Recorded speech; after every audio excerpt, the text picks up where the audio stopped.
If you're seeing a GOG error 404, don't worry, because in this video I'm going to show you a few quick fixes that can help get you back into the store or launcher fast. This error usually happens when a page, installer link, or server path isn't loading properly, and in many cases it's something you can fix in just a minute or two. If this tutorial helps you out, make sure to hit the like button and subscribe for more quick tech fixes like this. Let's get into it. The first thing you should try is simply refreshing the page. If you're on the GOG store in your browser, press the refresh button and reload the page. If that doesn't work, use Ctrl F5 on Windows to force a hard refresh. This clears the cached version of the page and makes your browser request a fresh copy from the server. A lot of the time, that's all it takes if the error is being caused by a temporary loading issue. Next, check the GOG status. If a specific installer link is showing a 404 error, it may not be a problem on your end at all.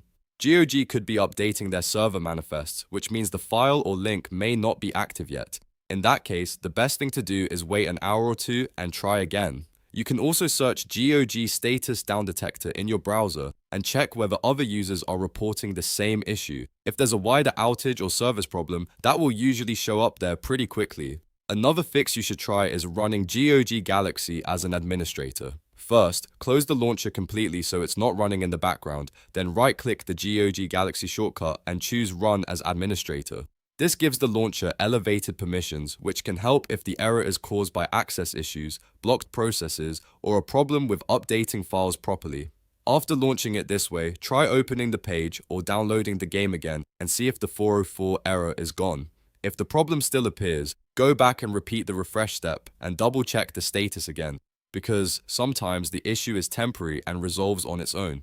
In most cases, one of these simple fixes will solve it without needing anything complicated. So to quickly recap, first refresh the page with Ctrl F5, then check GOG Status and Downdetector if a link still shows 404, and finally run GOG Galaxy as administrator. These steps cover the most common causes and can save you a lot of time. If this video helped, please give it a like, subscribe for more helpful tutorials, and I'll see you in the next one.